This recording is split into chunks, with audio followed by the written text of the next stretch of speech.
¿Qué tal amigos? Bienvenidos una vez más a Café Coloquio. Con ustedes, Mauricio Aguirre y Raúl Cortés.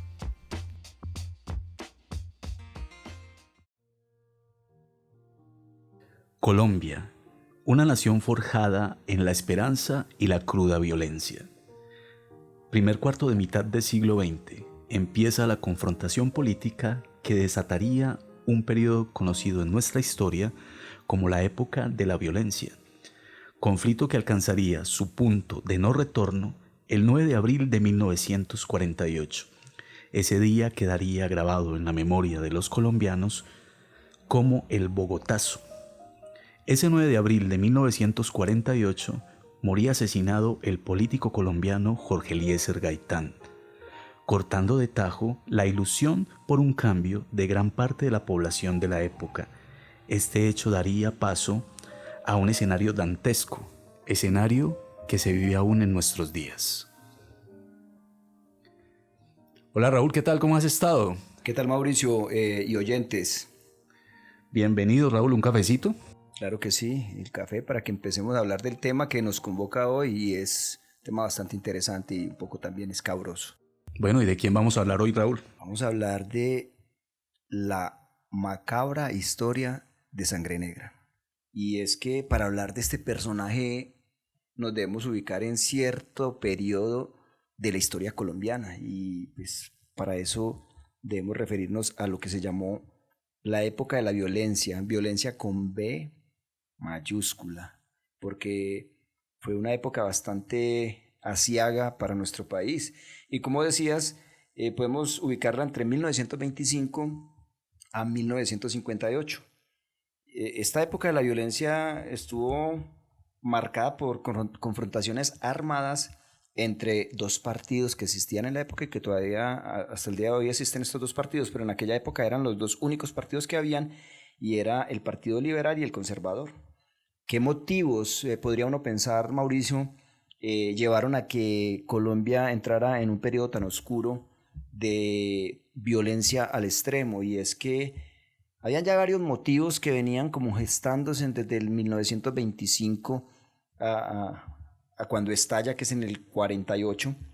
Y es que habían violencias de tipo política, violencias sociales, habían violencias de tipo económico y también una violencia religiosa. Esto se fue configurando en una extrema violencia y que se manifestó de qué manera: pues, asesinatos, agresiones, persecuciones, masacres y algo que marcó bastante esta época, terrorismo. Claro que sí, es el tema que nos convoca el día de hoy, terrorismo. Pero Raúl, yo quiero que nos remitamos un momento a 1948 porque es una época trascendental. Esto marca un hito en la historia de nuestro país y se trata de la muerte de Jorge Eliezer Gaitán. Eso pasa a ser conocido como el Bogotazo, pero esto tiene un nombre con justa razón. Ese día realmente Bogotá se incendió. A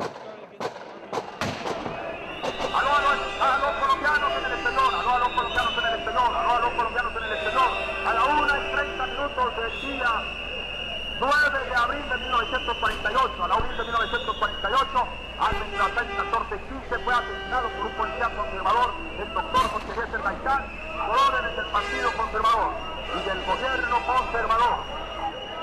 El mártir Jorge Eliezer Gaitán, quien vilmente fue asesinado por las manos goras, no puede quedarse impune. Esa muerte debe ser vengada y la vengaremos hasta el último momento. Esta época de la violencia se acentúa con mayor virulencia en esta fecha en particular, 9 de abril de 1948, el Bogotazo, como tú lo dices, y fue la muerte de Jorge Eliezer Gaitán, un gran abogado y político de la época.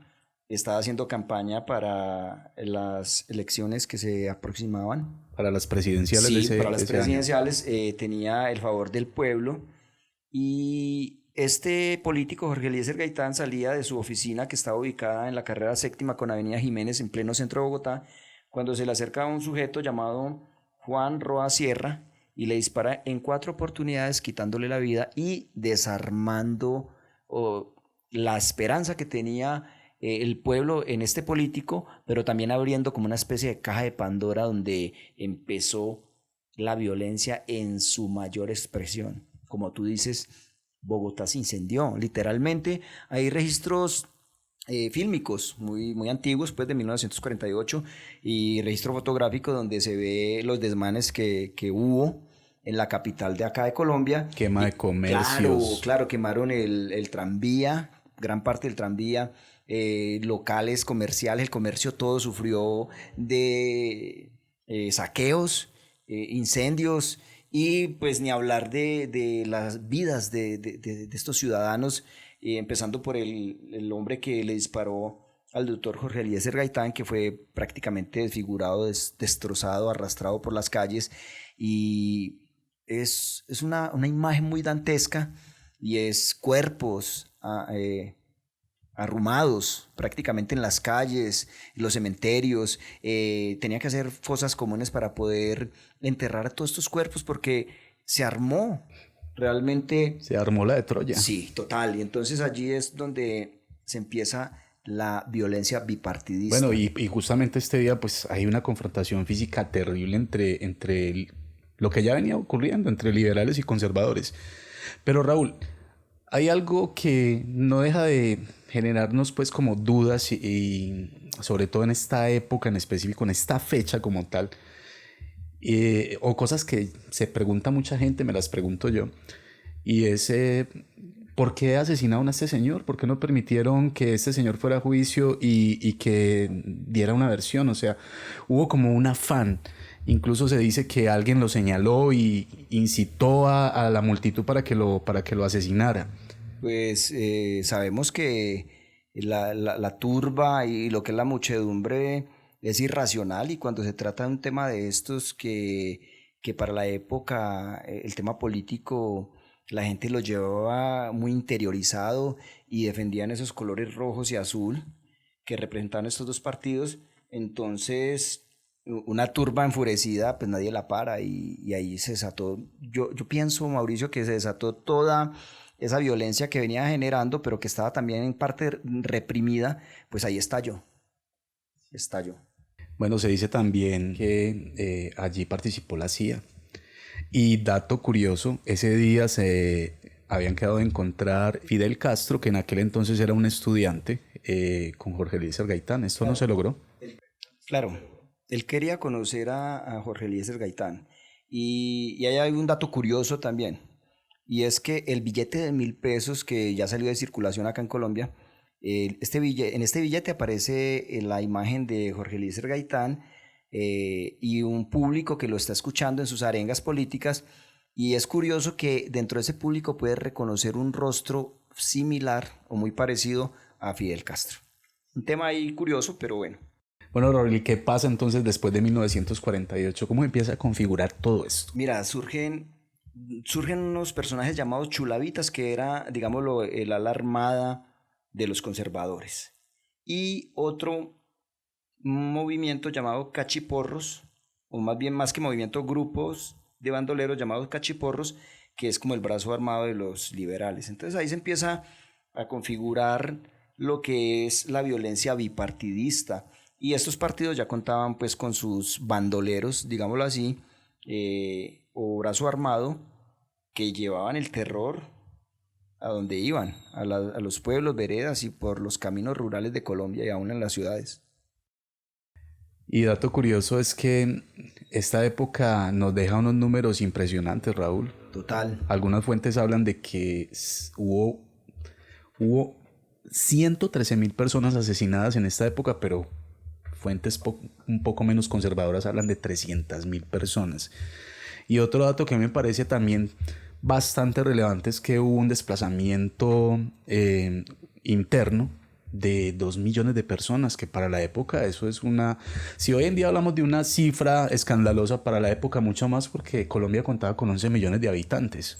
Claro, fue bastante fuerte las repercusiones de esta violencia extrema, y pues como dices, causó el desplazamiento de este gran número de personas, que a la época sigue siendo pues una cantidad bastante importante de personas desplazadas de los campos a las ciudades, huyéndole a esta violencia que se dio en muchos sectores, en gran parte del centro de Colombia, también en los llanos orientales y todo lo que es el Valle del Cauca, el Tolima, Risaralda, Caldas y Antioquia. Bueno, Raúl, y en todo este caldo de cultivo, en toda esta situación de violencia extrema que se vive en Colombia, en 1932 nace el personaje que hoy nos convoca, el señor Jacinto Cruz Usma. Nació el 1 de junio de 1932. El 1 de julio. De julio, perdón. Y este señor nació en un pueblito que se llama Santa Isabel. Esto queda ubicado en el departamento del Tolima. Este señor nace en el seno de una familia de corte liberal, una familia campesina, que para la época pues criaba a sus hijos en medio de todo este conflicto. Tolima, región, por cierto, muy azotada por todo esto, Raúl. Claro, claro. En el año de 1951 asesinan a unos primos de este señor Jacinto Cruz Usma, unos primos que fueron detenidos por la policía en el pueblo llamado El Cairo, en el Valle del Cauca. La policía detiene a los primos de este señor y al parecer son linchados por el pueblo, por gran parte del pueblo, sacados allí de la estación de policía y son linchados por el hecho de ser liberales. Entonces, hasta el momento, este señor Jacinto Cruz Usma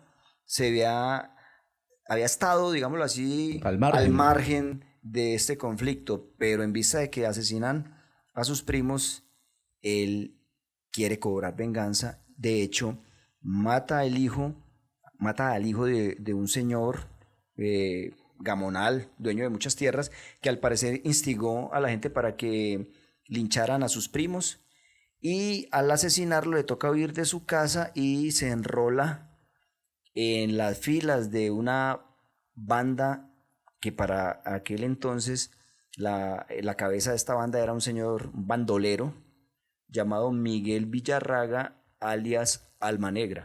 Alias Alma Negra. Se juntan dos joyitas, Alma Negra y Sangre Negra. Pero hasta el momento no era Sangre Negra. Hasta el momento no era Sangre Negra, pero ¿qué edad tenía Jacinto para cuando se genera este hecho? Él nace en 1932, esto ocurre en el 51. Contaba con 19 años. Sí, todavía una persona muy joven. Una persona bastante joven. Sin embargo, la persona que nos convoca hoy, o el personaje que nos convoca hoy, que es el señor Jacinto, conocido después como Sangre Negra, no era el único personaje de estas características en la historia en aquel momento. Hubo otra cantidad de bandoleros, incluso estuvo el Chispas, el Desquite, Siete Colores. Y cuando hablan de Desquite, Raúl, Desquite empieza su actividad delictiva o toma las armas a los 13 años, mucho más joven que el señor Sangre Negra. Sí, claro, todo este caldo de cultivo de la violencia que estamos hablando y que surgen pues estos dos grupos, chulavitas y cachiporros, pues eso genera una cantidad de bandoleros, como tú dices, y está el Tumbapuerta, está Tarzán, está Alma Negra y una cantidad de bandoleros que se hicieron muy notorios y muy conocidos por la extrema violencia que manejaban. Bueno, para que tengan en cuenta, y dato que me parece bastante aterrador, por decirlo de alguna manera, es que no era tan fácil hacer parte de la banda de este señor que acabas de nombrar, Alma Negra. O sea, para pertenecer a este grupo, a esta banda, había que pasar por una prueba bastante difícil. La prueba de fuego consistía en que se asesinaba a un hombre, un campesino, y la forma de asesinarlo era que le cortaban el cuello. De la sangre que brotaba debían recoger 5 tragos y beberlos, esa sangre caliente. Y esto es muy particular porque esta forma de asesinar a las personas pasa a ser conocida como el corte de franela. Y claro, y en esta prueba de fuego o bautismo que tuvo Sangre Negra, es allí precisamente donde adquiere ese alias Sangre Negra. Creo que no tuvo ninguna dificultad en tomar los 5 sorbos de sangre de la víctima, y allí es donde adquiere esa notoriedad, esa maldad, y es llamado Sangre Negra. Ya para el año de 1961 hablamos de Alma Negra. Alma Negra es capturado, es encarcelado, pero también escapa de allí, de este centro carcelario, y 3 meses después es asesinado Alma Negra, lo cual permite que ascienda Sangre Negra como jefe de la banda de el difunto Alma Negra. Y mira que ya cuando él empieza a ser el jefe como tal de esta banda, a mitad del siglo, o sea, a mitad de la década de los 50, a este señor se le ofrece una amnistía de parte de quien era presidente entonces, que era Rojas Pinilla. Pero este señor rechaza esta amnistía, al parecer no tuvo como que confianza en esto y definitivamente decide seguir delinquiendo. Así es, él se negó a entregar las armas porque inicialmente estos grupos empiezan a manejar, digámoslo, una ideología política, pero para la época o el momento, ya no sé, estos bandoleros ya no manejan una ideología política, sino que la ideología de ellos es el robo, el hurto, el asesinato y el sembrar terror. La ideología de la muerte. Es entonces donde este señor empieza a tomar una gran fama, una gran notoriedad, pero Raúl, por la forma en que este señor asesinaba a sus víctimas. Y era muy común en él que utilizar este conocido corte de franela que pasa a ser conocido en la historia como corte de franela colombiano. Claro. Y importante que sepan en qué consistía, porque se trata de que se degollaba a la persona de lado a lado, la garganta. Se hacía un corte de un lado a otro lado. Conocido como corte de franela, pero ahí no para la cosa. Por esa incisión se le sacaba la lengua a la persona y quedaba como una especie de corbata. Y esto, pues, sin duda generar terror en cualquier persona que vea un cuerpo, pues, mutilado de esta manera. Ese fue el sello particular que tenía este bandido. Era su firma. Era la firma o la impronta de Sangre Negra. Entonces, dicen que cuando en los caminos rurales, en las veredas, encontraban cadáveres con este signo de muerte, decían: por aquí pasó Sangre Negra. Este individuo era una persona bastante violenta y yo quisiera como... Era un psicópata, sin duda. Podría decirse, pero me gustaría que pudiéramos tener como una idea de cuál era el aspecto físico de este señor. ¿Cómo era este señor? Sí. Se dice que medía 1,75 de estatura. Era una persona delgada, de tez blanca y al parecer un rostro siempre joven o juvenil. De hecho, este aspecto físico le ayudó en muchos retenes que llegó a realizar el ejército y la policía a pasar desapercibido, porque realmente su apariencia era como de una persona más bien retraída, de una persona más bien tímida y no denotaba pues que tuviera... No tenía mala pinta. Y no denotaba que tuviera pues esa sangre tan fría como para cometer toda esta serie de asesinatos.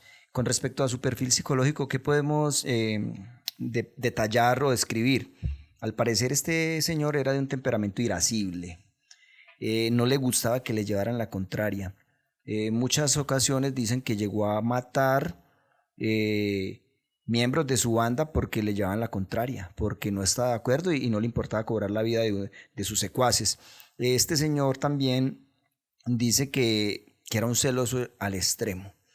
Inclusive llegó a matar a 2 de sus compañeras sentimentales solo por sospechas, nada más que por sospecha. Y otro aspecto que podemos ver en su perfil psicológico es algo que ya te adelantabas a decir, y es que tenía pues todos los rasgos de un psicópata, ya que este señor no sentía remordimiento ni culpa por los asesinatos que cometía. Antes, de hecho, le generaban placer el asesinar de una manera tan brutal, tan grotesca.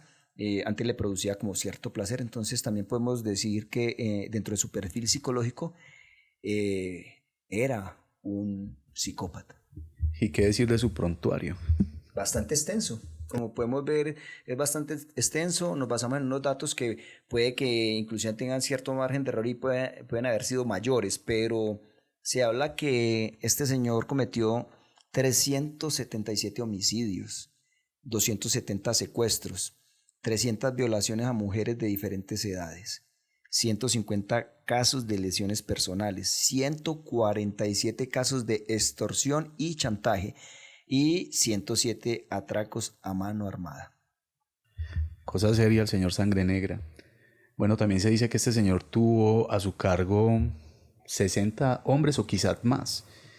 Y para que se hagan una idea, ahorita les hablaba de que no solamente estaba Sangre Negra, había otros personajes que tenían sus bandas a las que se llegó a unir en algún momento este señor para llevar a cabo ataques a las fuerzas militares. Entre ellos podemos hablar de Desquite. Creo que no tenía una muy buena relación con Desquite. También podemos hablar de Tarzán, Pedro Brincos. Y como te decía, esto era para realizar golpes a las fuerzas militares. Hacían ciertas alianzas, como lo estás indicando, para, digámoslo, ser más fuertes y dar esos golpes a la fuerza pública, tanto policía como ejército. Sí, tienes razón de eso. Y hay algo muy notorio y por lo cual se caracterizaban estos bandoleros, y es por las masacres que cometían. Y dentro del prontuario de este señor Sangre Negra, pues hablamos de 1962, en el mes de febrero, en una población llamada Anzoátegui, en el Tolima, mató a 16 personas. Y normalmente eran campesinos, ¿no? Esta gente llegaba a fincas. Por lo general sí, eran campesinos que decían que eran de filiación conservadora, hablando en términos políticos. Entonces, por ser conservadores y el encarnar, digámoslo, las ideas del liberalismo, pues los asesinaban, porque sí. Es bueno aclarar, Raúl, que en este caso, cuando nos referimos a Sangre Negra y a estas masacres que él llevaba a cabo, cuando llegaban a estas fincas y estas personas eran de filiación conservadora, obviamente eran asesinados de esta manera, se generan estas masacres, pero estas masacres también eran llevadas a cabo por bandoleros que pertenecían al otro bando. Es que las masacres se daban de parte y parte, o sea, tanto de conservadores hacia liberales como de liberales hacia conservadores, haciendo uso de estos grupos que encarnaban, digámoslo así, el brazo armado de estos partidos políticos. Mira que en 1962, en marzo de 1962, este año tuvo bastante actividad este señor, porque en un pueblo conocido como el Líbano, en el Tolima también, este señor asaltó un convoy del ejército y allí dio muerte a 13 militares. Claro que no sin antes robarles pues todo el armamento y todo ese material de intendencia, que eso con ese fin lo hacían también, ¿no? Ya para el año de 1963, Sangre Negra con su cuadrilla cruza el río Magdalena del departamento del Tolima, pasa al departamento de Cundinamarca. Y estando allí en el departamento de Cundinamarca realiza 3 asaltos en un pueblo llamado San Juan de Río Seco. Este señor lleva a cabo dos masacres más en este año. El año de 1963 fue incluso tuvo mucho más actividad este señor en todo este accionar grotesco que tuvo. Allí en ese mismo año, en marzo de 1963, se generan 2 masacres más. Y allí decapita a 8 campesinos y arroja sus cabezas al río. O sea, era como algo muy normal, una práctica muy normal en esta gente. Llega a un grado de degradación tremenda, ¿no? La idea era generar terror. Entonces es que ya estamos hablando no simplemente de asesinatos, sino el nivel digámoslo, de agresividad, el nivel de maldad, el nivel desproporcionado de la fuerza para no solamente quitarle la vida a una persona, sino mandar un mensaje que genera terror. No los mató simplemente de un tiro o de un machetazo, sino que de una forma grotesca, de una decapitación o el corte de franela, lo cual genera terror en las personas que veían este tipo de acciones de estos bandoleros. Para ese mismo año de 1963, este señor Sangre Negra realiza en la carretera que conduce al municipio de Alvarado en Cundinamarca, realiza un retén y asalta y asesina a 13 pasajeros que se movilizaban pues en buses o en escaleras de la época, que era la forma de transporte, y entre ellos iba un policía que viajaba de civil. A este señor lo decapita con un asadón. ¿Con un asadón? Una herramienta para el campesino labrar la tierra, él la utiliza como algo bastante terrorífico. Pues bastante terrorífico, una muerte de decapitación con un asadón tremendo. Aquí podemos ver que este señor tenía como, no sé, una cizaña o algo Se habla de saña contra los militares y los policías, ¿no? contra la fuerza pública, los odiaba, los detestaba. Aparte pues también de la población civil, pero tenía más aversión hacia la fuerza pública, tanto policías como militares. Y una de sus últimas masacres fue en el mismo año, 1963, y esto fue en la carretera que conduce a Pereira.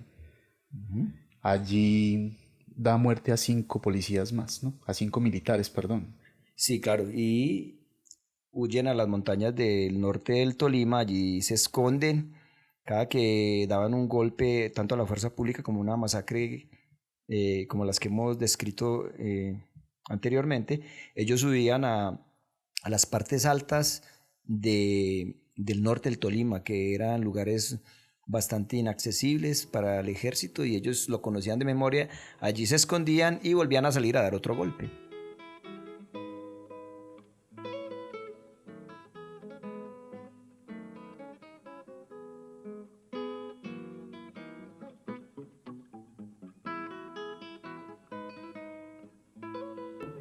Bueno, y pues para los que no conocen esta parte de América y sobre todo nuestro territorio es un territorio bastante accidentado. Tiene muchas cordilleras, muchas montañas y eso permite la facilidad pues de que estos grupos o bandoleros se escondieran y buscaran refugio pues en estos lugares altos. Claro, sitios de una topografía muy escarpada, difícil, y estas personas pues como eran de campo pues conocían bien estos lugares y se movían de una manera, digámoslo, con mucha facilidad, cosa que no tenía pues la fuerza pública, tanto del conocimiento como el desplazarse por esos sectores.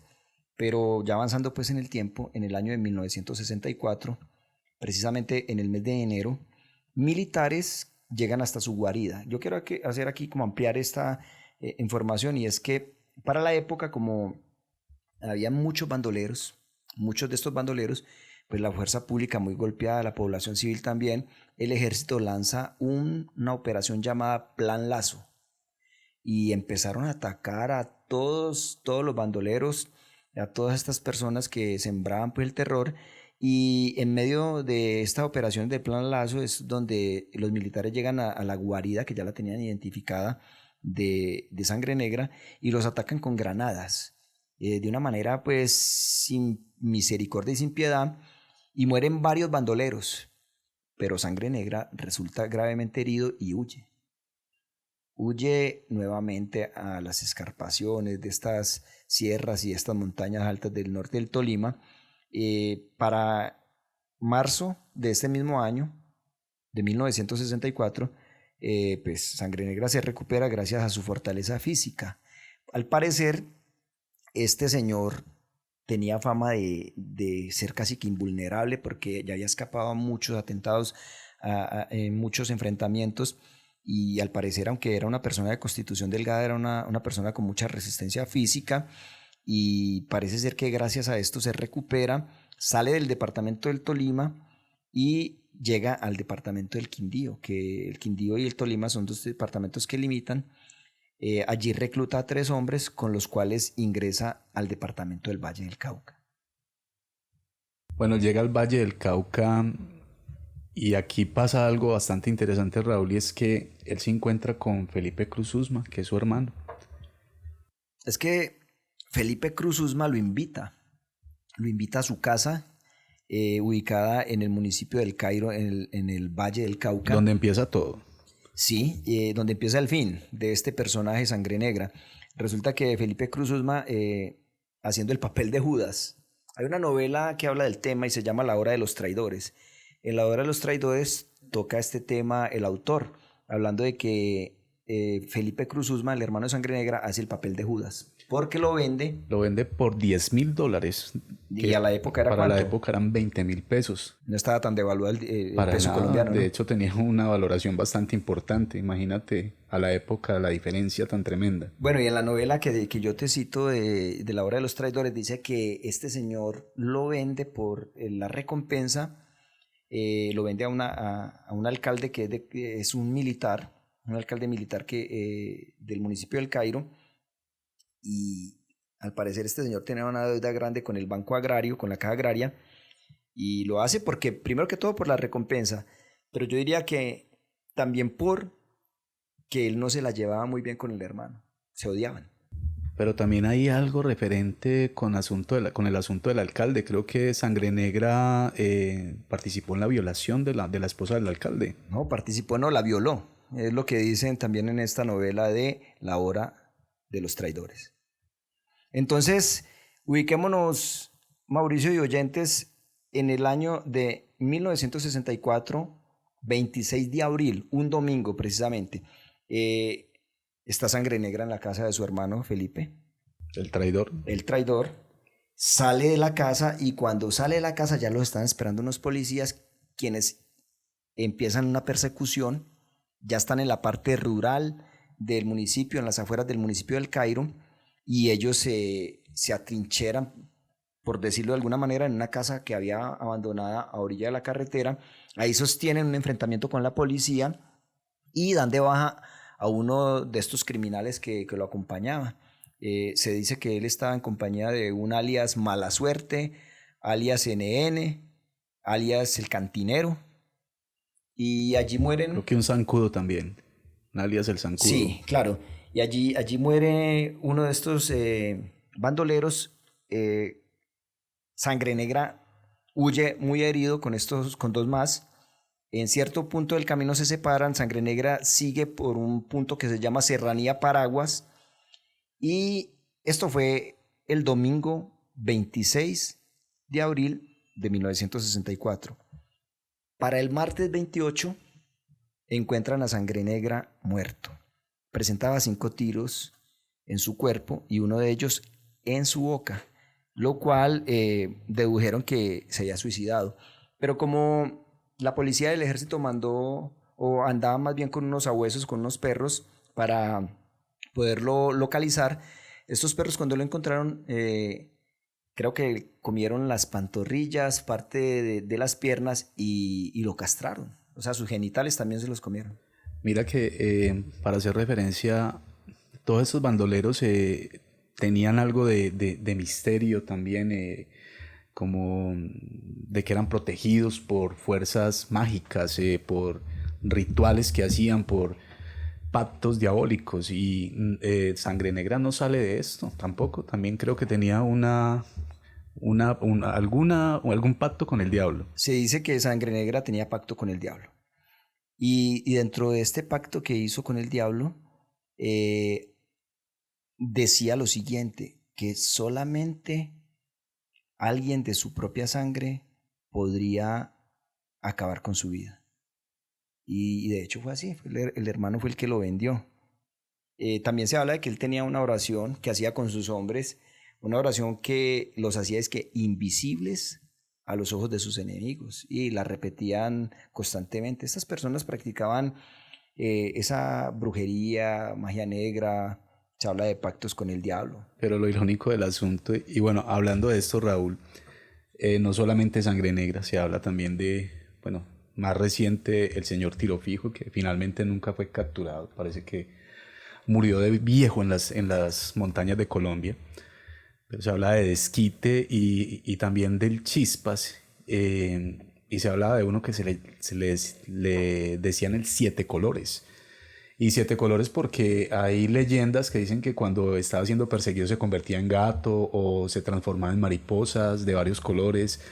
En fin, hay una cantidad de leyendas y mitos alrededor de todos estos personajes, y lo que me parece a mí muy irónico es que las oraciones que hacían eran dirigidas a Jesús o a la Virgen. Sí, claro, es que se habla de un sincretismo, una mezcla de creencias y de cosas. De hecho, en nuestra historia más reciente hay una película que se llama La Virgen de los Sicarios, y ahí muestran cómo el sicario le pedía a la Virgen en Sabaneta para que el acto que iba a llevar a cabo saliera pues en perfecto, y pudieran llevar a cabo el asesinato que iban a cometer.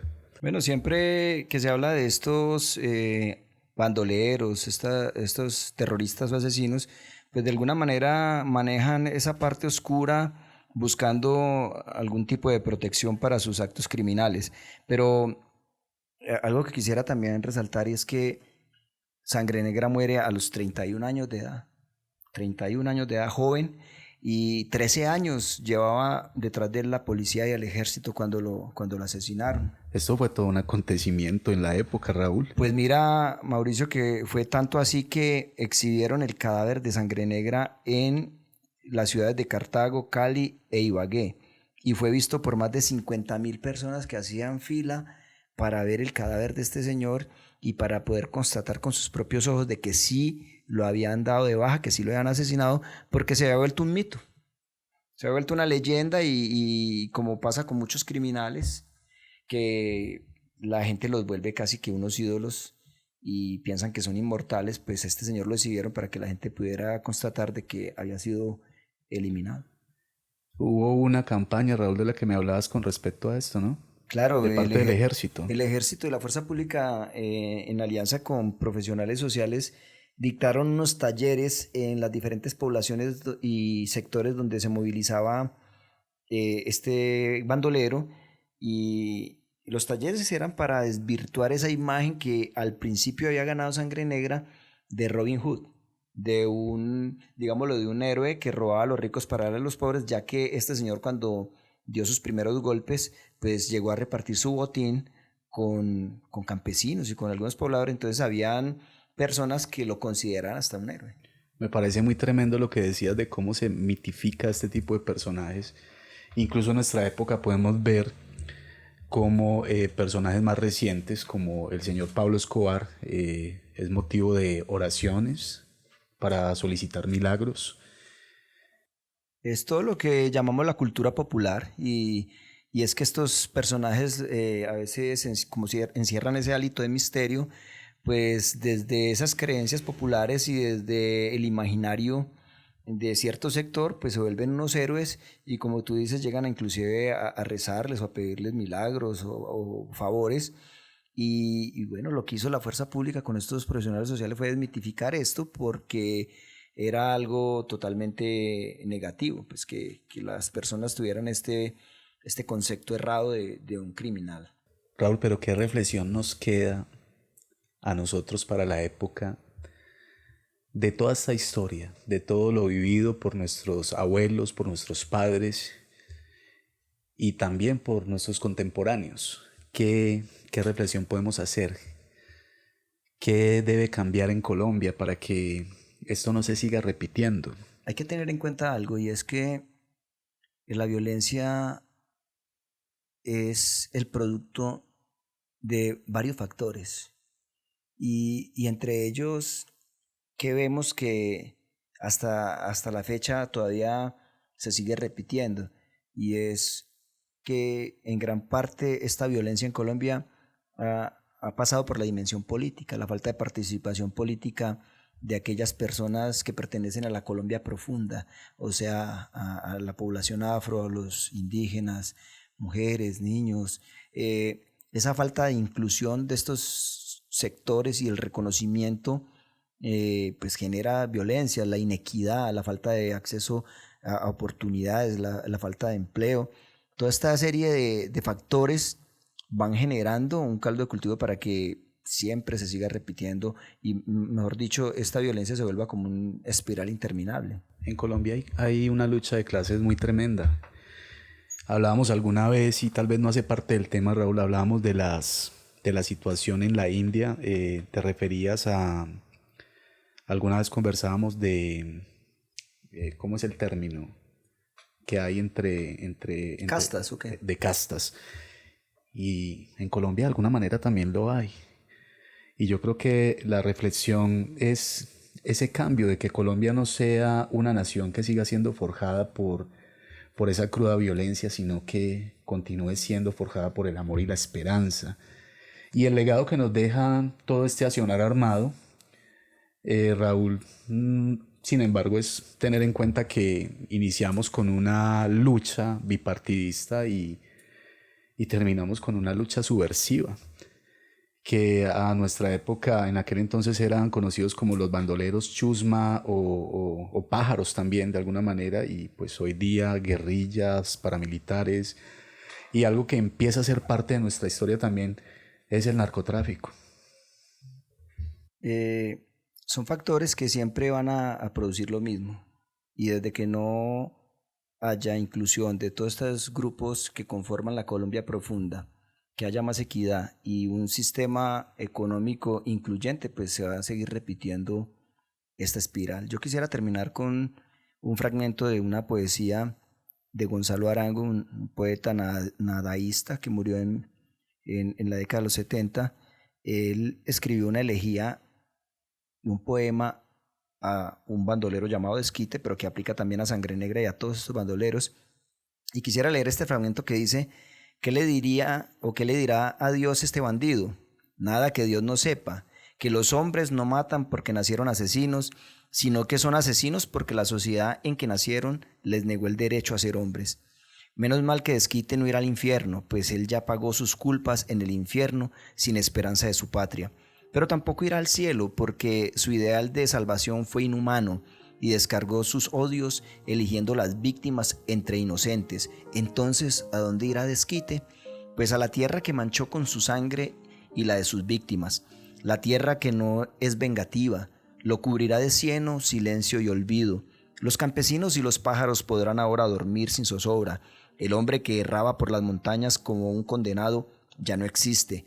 Los soldados que lo mataron en cumplimiento del deber le capturaron su arma, en cuya culata se leía una inscripción grabada con filo de puñal. Solo decía: esta es mi vida. Nunca la vida fue tan mortal para un hombre.